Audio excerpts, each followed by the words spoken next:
Hello, everybody. Andrea Twarowski here with Dentalelle Tutoring. I'm going to be talking about oral pathology today because this is a common topic that dental assisting students and dental hygiene students do have a little bit of a hard time with.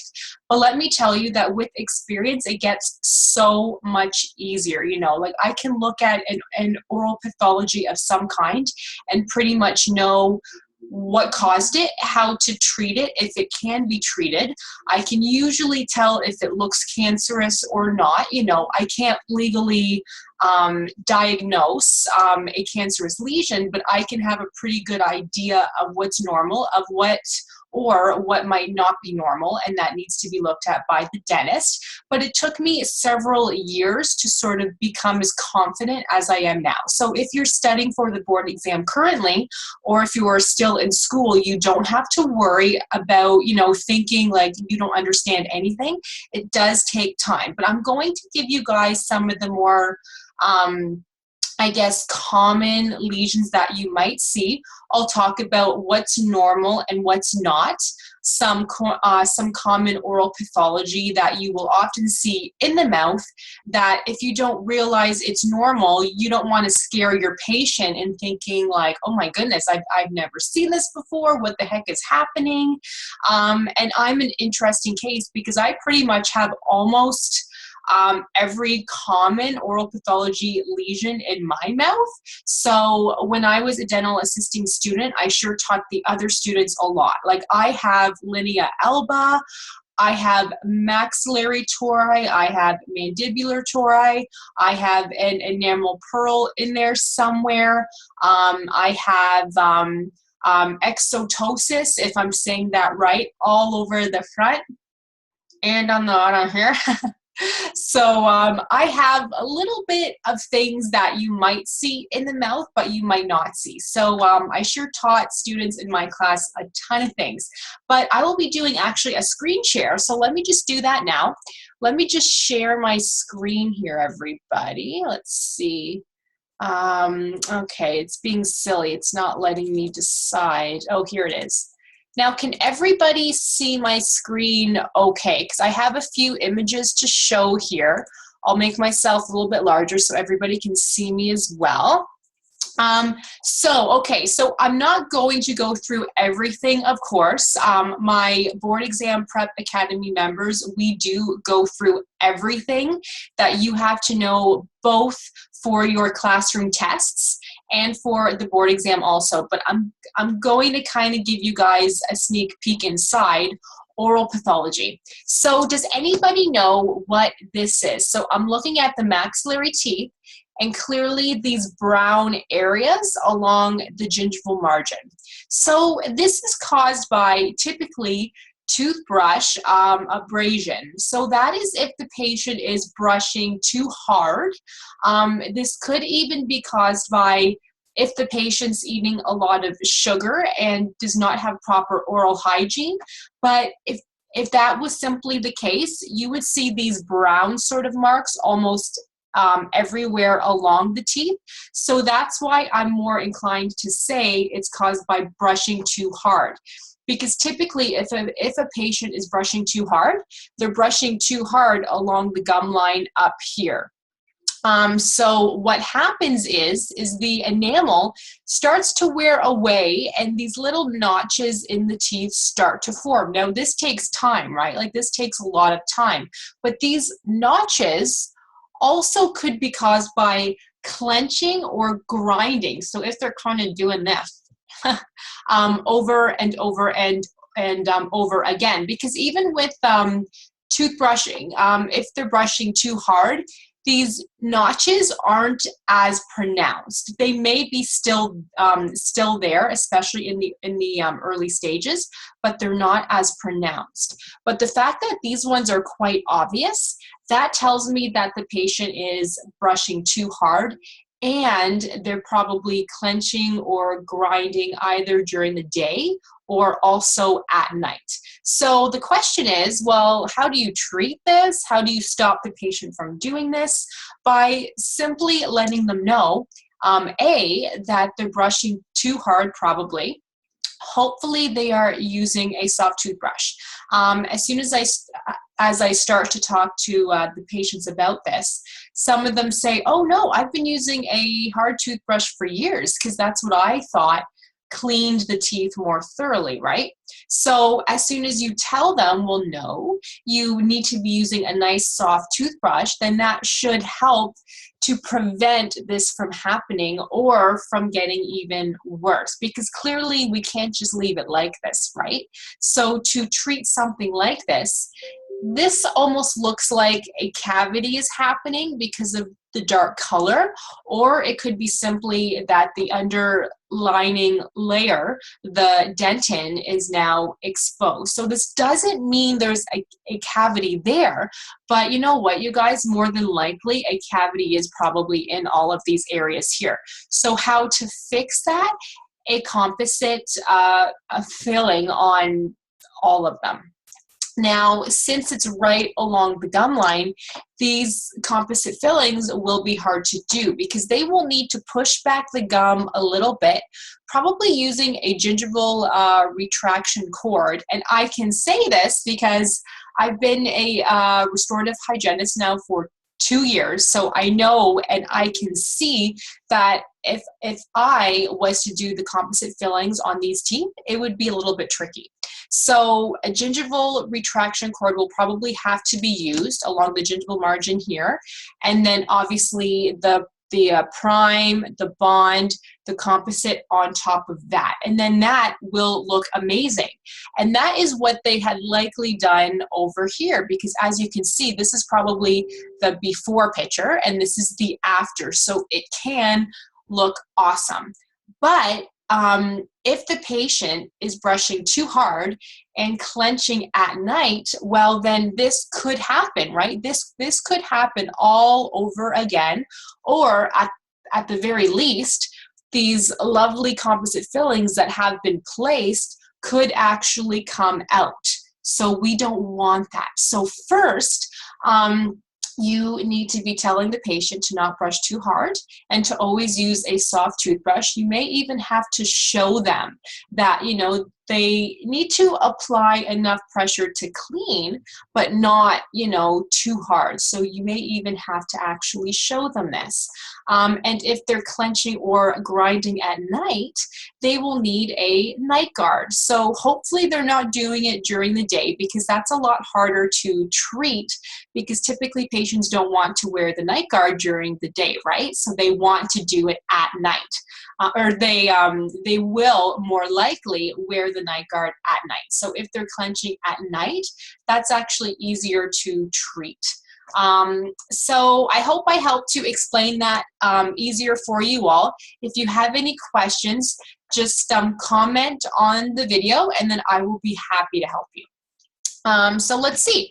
Let's move on to the next one here. Does everybody know what this is? So commonly students get this one and this one mixed up actually. I'm just gonna make my video actually a little bit smaller so that I can see these images a lot easier here. Okay, so this is not toothbrush abrasion like this one, but this refers to attrition. So if the patient is, well, it could be a couple things, but if they're clenching or grinding at night also. So it could either look like this, or in some ways also look like this. But typically, this is the first sign of a patient who's clenching or grinding at night. So you may be thinking, but Andrea, I thought you had told me that this is the sign for clenching or grinding at night. Now, this is first and foremost from the patient brushing too hard, because you see it's at the gingival margin. But then I took it a step further, and these notches in the teeth, I don't know if you can see that, but that looks like something else has been happening. So that could also be clenching or grinding at night. But first, this would always be, I mean, not always, but like 99.9% of the time, this is what clenching or grinding at night looks like, because you see the incisal notches right here, okay? So how to fix that is that the patient needs to stop clenching or grinding at night. And if they're doing it at night, well, you can't exactly tell them to stop because they're probably doing it as they're sleeping. So they need a night guard right away. Now, you could actually prevent these from wearing away even further by putting a composite filling on top. But if the patient's not wearing a night guard, then those composite fillings could easily come off. So you would probably put the composite fillings on first and then make a night guard after that. Because if you make the night guard first, it is to fit the anatomy of these teeth here, right? Or, of course, on the top, because you can make a night guard for either the top or the bottom. So if you make the night guard first and then you do the composite fillings, well, you will have to either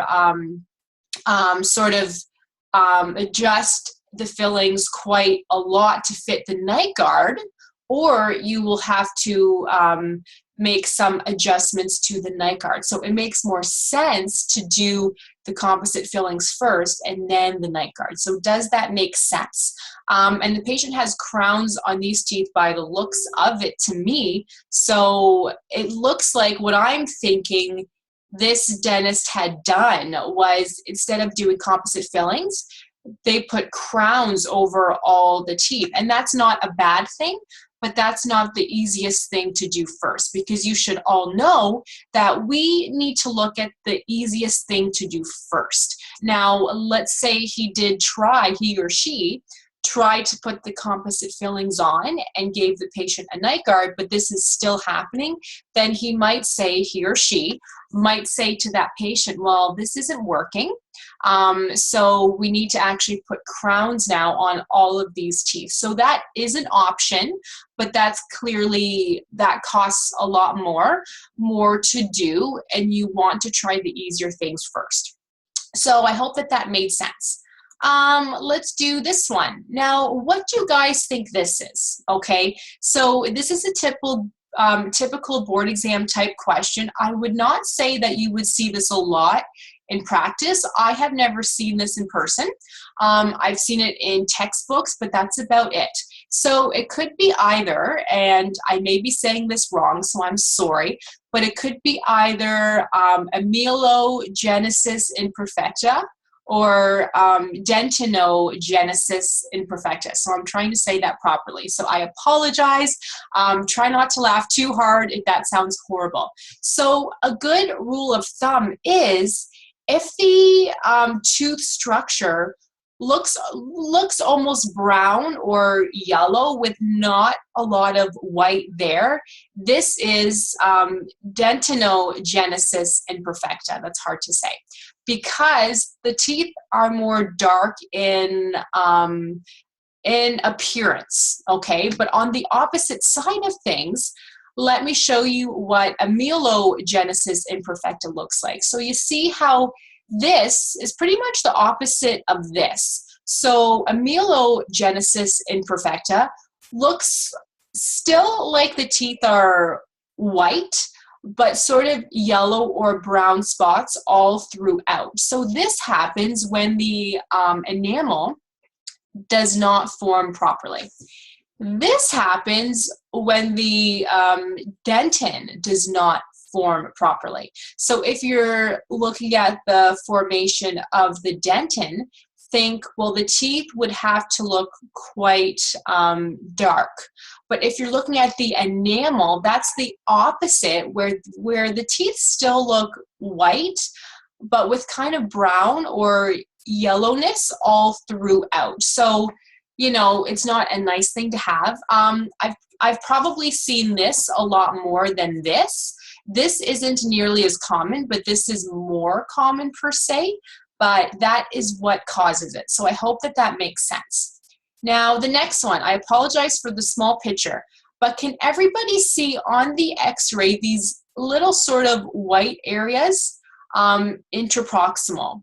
So these, you need to know what they are, because if you don't and you look at the x-ray and say, oh my God, what the heck is happening there? You know, your patient is going to be a little bit concerned. But this isn't, I mean, this is cause for concern, because what this means is that the patient likely hasn't had their teeth cleaned in a long time. So if the calculus has been on there for a long time, this is what it looks like. And you can actually see it in the x-rays. So that tells you, like, okay, this patient is going to need a couple appointments to get their mouth clean, because these are huge, okay? This is a lot of calculus. So you will need to use the piezo, the cavitron, whatever you might have, because this is huge. So yeah, but this is a common thing to have on the board exam for dental assistants and for dental hygiene students also, because they want you to know that this isn't abnormal per se, but it's not a good thing to have, because it means that the patient hasn't had their teeth cleaned in a while. Okay. So this one here, does everybody see these like yellowish spots here? So this could show up on either your lips or the inside of your cheek lip area. So does anybody know what this is? This is normal.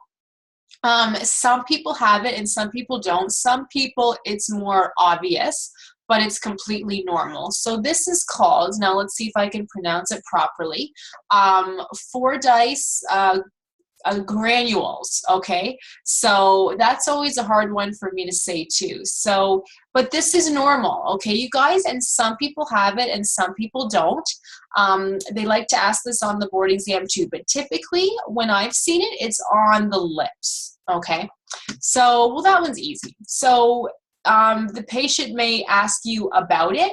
There's no sense having them take these off with surgery or something, because it's a normal thing to have. Okay, so the last one. This one is more common. I'm sure everybody has seen this and know what it is, but this is Linea alba. So if the patient is chewing the inside of their cheeks, this is what it looks like, okay? And it's not a good thing to have, because clearly, I mean, your skin on the inside of the cheek shouldn't look like this, right? It should be nice and smooth. And since the Linea alba is there, if they continue to chew the inside of their cheeks, it could become a lot larger. So what I tell my patients is that I do show them if they do have this, but then I say it is from chewing the inside of your cheeks. It's a bad habit to have. You shouldn't be doing it. So try the best you can to stop. Now, I used to chew the insides of my cheeks when I was in school a lot, and I didn't even know it. I'm not doing it now. I'm just sort of seeing if I have Linea alba. I don't think so, because the inside of my cheeks are pretty smooth. But I used to do it a lot when I was in school, okay? So it could be from stress. It could be from just simply not having anything else to do, you know what, who knows? But a lot of people have this, and some will even say to you, like, well, I have this thing on the inside of my cheek. I've never seen it before. What is it? So some people will actually say that to you. But this is, you know, easy. Linea alba. Just simply tell them, well, you shouldn't be chewing the insides of your cheek, so please try not to. So, okay, you guys, so that's all that I have for today. Let me make my video larger here, and let me just stop sharing my screen. Let's see, stop the share. There we go. So can everybody still see me now? Okay, so I do hope that that helped with oral pathology. Exciting stuff. I do teach a lot more of it, though, in the Board Exam Prep Academy. So if you need any help, please let me know. The Board Exam Prep Academy runs from, you know, the start of your program until the end. So the sooner you sign up, it makes the most sense, because the more you learn. in that time. So it is awesome. So if you're not sure about oral pathology, just let me know if you have any questions. And feel free to have a look at the Board Exam Prep Academy, because I teach it all and a lot more in there. So have a nice night, everybody. I will see you guys soon in the next video.